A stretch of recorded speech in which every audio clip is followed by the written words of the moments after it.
जो आज इस वीडियो में हम पढ़ेंगे क्लास 6 का चैप्टर 5 जिसका नाम है अक्षरों का महत्व। इसके जो लेखक हैं वो गुणाकर मूले जी हैं। तो इस चैप्टर को पढ़ाने से पहले मैं इस अक्षरों के महत्व के बारे में बताना चाहूँगी कि ये जो अक्षर है वो हमारे जीवन में कितना महत्व रखते हैं। अब मान लीजिए आपको प्यास लगी है या आपको भूख ही लगी है या आपको कोई और कष्ट है, तो आप दूसरों तक अपनी बात कैसे पहुंचाते हैं? तो जाहिर सी बात है किसी न किसी भाषा के माध्यम से ही अपने भाव को व्यक्त करते हैं और लोग आपकी बात को समझते हैं उस भाषा के माध्यम से। अब सोचिए, अगर आपके पास भाषा ही नहीं होती, आप एक एग्जाम्पल ले लीजिए जानवरों का। जानवर और मनुष्य में क्यों अंतर है? क्योंकि उनको भाषा का ज्ञान नहीं है, वो अपनी बात को दूसरों तक प्रकट ही नहीं कर सकते हैं। इसलिए वो क्या हैं? वो अलग अलग रहते हैं, उनमें अलगाव है। क्यों? क्योंकि उनके पास कोई माध्यम ही नहीं है अपने विचारों को, अपने माध्यम को प्रकट करने का। अगर उन्हें भूख लगी है तो भी वो एक ही ध्वनि करेंगे, प्यास लगी है एक ही ध्वनि करेंगे। यानी कि वो अपने मन की बात को किसी के सामने प्रकट नहीं कर सकते हैं। उन्होंने भाषा का ज्ञान नहीं सीखा है। लेकिन मनुष्य जो है उसने भाषा को सीख लिया है, और ये जो भाषा है उसकी जो सबसे छोटी इकाई यानी कि भाषा जो है कब लिखी जा सकती है? जब हमें सही अक्षरों का ज्ञान हो। यानी कि अगर हमको हिंदी ही लिखना है तो हमें हिंदी के अक्षरों का ज्ञान होना बहुत ही ज़रूरी है। तो इस चैप्टर में आज हम पढ़ेंगे कि कैसे कैसे हमें अक्षरों का ज्ञान हुआ, कैसे कैसे मनुष्य जब अक्षरों का ज्ञान हुआ तो सभ्य कहलाया। तो आइए हम इस चैप्टर को पढ़ते हैं। यह पुस्तक अक्षरों की बनी है। सारी पुस्तकें अक्षरों से बनी, यानी कि सारी जो पुस्तकें हैं किसी न किसी लैंग्वेज में होंगी, किसी न किसी भाषा में होंगी। और कोई भी भाषा का आधार क्या है? अक्षर। अगर अक्षर नहीं है तो भाषा नहीं लिखी जा सकती है। तरह तरह की पुस्तकें, तरह तरह के अक्षर। दुनिया में अब तक करोड़ों पुस्तकें छप चुकी हैं, हजारों पुस्तकें रोज छपती हैं तरह तरह के अक्षरों में। हजारों की तादाद में रोज ही समाचार पत्र छपते रहते हैं। इन सब के मूल में है अक्षर। यानी कि अगर अक्षर ही नहीं होती तो क्या ये छप पाती पुस्तकें? और क्या उनके विचार हम पढ़ पाते? आज हम क्यों पढ़ पा रहे? क्योंकि हमें अक्षरों का ज्ञान है, इसीलिए हम उनकी भाषा को, उनके विचारों को पढ़ पा रहे हैं, इस पुस्तक को पढ़ पा रहे हैं। अगर हमें अक्षरों का ज्ञान ही नहीं होता तो क्या हम पढ़ पाते?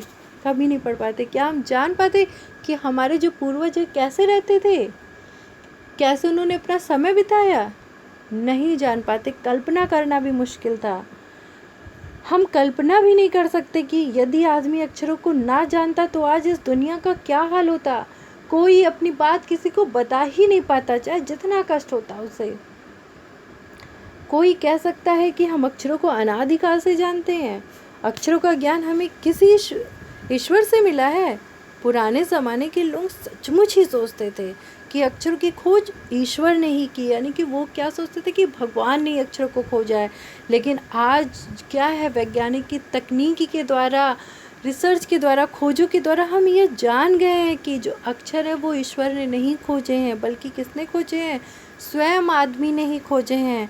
अब तो हम यह भी जान गए हैं कि किन अक्षरों की खोज किस देश में किस समय हुई है। हमारी यह धरती लगभग 5 अरब साल पुरानी है। 2-3 अरब साल तक धरती पर किसी प्रकार के जीव जंतु नहीं थे। फिर करोड़ों साल तक केवल जानवरों और वनस्पतियों का ही इस धरती पर राज्य रहा। आदमी ने इस धरती पर कोई 5 लाख साल पहले जन्म लिया। धीरे धीरे क्या हुआ? उसका विकास होता गया। कोई 10,000 साल पहले आदमियों ने गांवों को बसाना शुरू किया। पहले कैसे रहता था?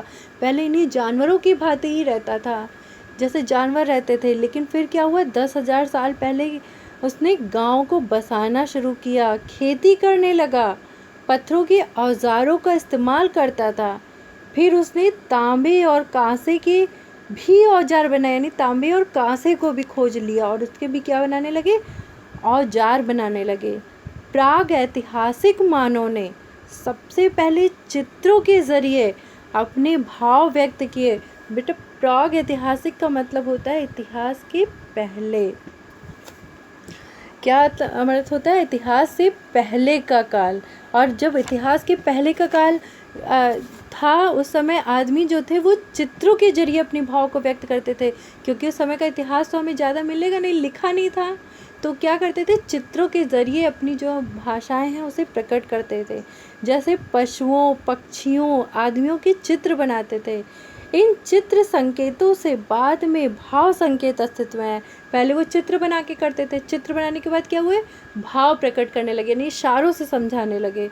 जैसे एक छोटे वृत्त के अगर चारों ओर किरणों की द्योतक रेखाएं खींचने पर वह क्या हो जाता है? सूर्य का चित्र बन जाता है। यानी कि चारों ओर अगर हम रेखाएं खींच देंगे तो कैसा चित्र बन जाएगा? सूर्य का चित्र बन जाएगा।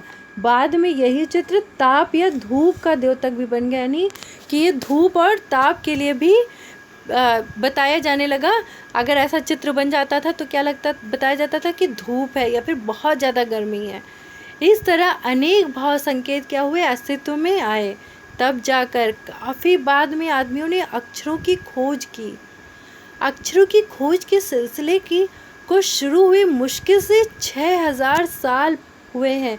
केवल 6000 साल, यानी कि बहुत ज़्यादा समय नहीं हुए, केवल कितने साल बीते हैं? 6000 साल ही बीते हैं अक्षरों की खोज में।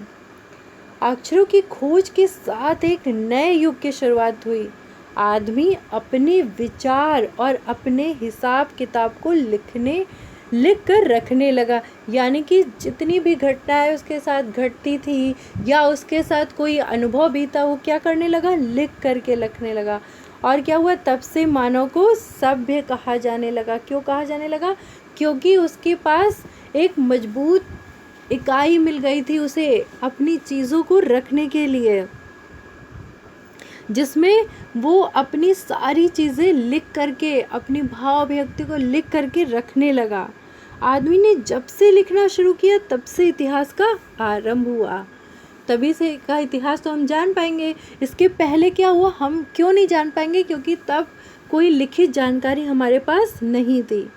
किसी भी कौम या देश का इतिहास तब से शुरू होता है जब से आदमी के लिखे हुए लेख मिलने लग जाते हैं। यानी तभी से तो हमें पता चलेगा कि जो है आदमी, लिखे हुए तथ्य मिलेंगे जिससे हमें पता चलेगा कि आदमी जो है इस समय में ऐसे था। जब हमें तथ्य नहीं मिलेंगे, लिखा हुआ रहेगा ही नहीं, तो हम उसके बारे में कैसे पता चल सकता है? इस प्रकार इतिहास को शुरू हुए मुश्किल से 6000 साल हुए हैं। उसके पहले के काल को प्राग ऐतिहासिक काल यानी इतिहास के पहले का काल कहते हैं। अतः हम देखते हैं कि यदि आदमी अक्षरों की खोज नहीं करता तो आज हम इतिहास को न जान पाते। हम यह ना जान पाते कि पिछले कुछ हजार सालों में आदमी किस प्रकार रहता था, क्या क्या सोचता था, कौन कौन राजा हुए इत्यादि। अगर आज हम अपने जो है राजा के बारे में जानते हैं कि कब किस राजा ने आक्रमण किया, हमारा देश कैसे स्वतंत्र हुआ, सब कुछ हम कैसे जानते हैं? क्योंकि हमारे पास लिखे हुए लेखों की जानकारी है। अगर हमारे पास जानकारी नहीं होती तो हम ये सब जान ही नहीं पाते। अक्षरों की खोज मनुष्य की सबसे बड़ी खोज है। क्यों खोज है? क्योंकि इसी से हमने इतिहास को जाना। अक्षरों की खोज करने के बाद ही मनुष्य अपने विचारों को लिख कर रखने लगा। इस प्रकार एक पीढ़ी के ज्ञान का इस्तेमाल दूसरी पीढ़ी करने लगी। यदि हम अपने पूर्वजों का ज्ञान का इस्तेमाल करते हैं तो वो कैसे करते हैं? अगर हम उनके नुस्खे इस्तेमाल करते हैं तो कैसे करते हैं? अगर हम ये जानते हैं कि पिछले कुछ दशकों में बाढ़ आई थी या फिर कोई ऐसी क्षतिपूर्ति हुई थी, कैसे जानते हैं? क्योंकि हमें लिखे हुए लेख मिलते हैं। अगर ऐसा नहीं होता तो क्या हम जान पाते? उनके अनुभव को कभी इस्तेमाल कर पाते? नहीं कर पाते। आज उनके अनुभव हमें लिखे हुए मिलते हैं, तभी हम आगे बढ़ पा रहे हैं, आगे विकास कर पा रहे हैं। क्यों? क्योंकि पिछली जो उनकी घटनाएं हैं, उनके अनुभव हैं, उनके नुस्खे हैं, हमें लिखे हुए मिलते हैं कि हमें एक गलती नहीं करनी है, ऐसे पहले हो चुका है, ऐसा हुआ था। पिछले 1000 सालों में मानव जाति का तेज़ी से विकास हुआ। यह महत्व है अक्षरों का। और उससे बनी हुई लिपियों का। अतः हम सबको अक्षरों की कहानी मालूम होनी चाहिए। बच्चों, लिपि क्या होता है? जो अक्षरों को लिखने के लिए संकेत चिन्ह प्रयोग किए जाते हैं उसे ही हम लिपि कहते हैं। जैसे अगर हम हिंदी लिखते हैं तो वो देवनागरी लिपि में लिखते हैं। अतः हम सबको अक्षरों की कहानी मालूम होनी चाहिए। आज जिन अक्षरों को हम पढ़ते या लिखते हैं वे कब बनाए गए, कहाँ बने और किसने बनाए, यह जानना ज़रूरी है भी। तो आशा है कि आपको ये चैप्टर अक्षरों का महत्व ज़रूर समझ में आया होगा कि अक्षर हमारे जीवन में कितना महत्व रखते हैं, कैसे हम सभ्य कहलाएं इन अक्षरों के द्वारा। तो फिर आगे हम नए चैप्टर के साथ मिलते हैं। तब तक के लिए बाय बाय।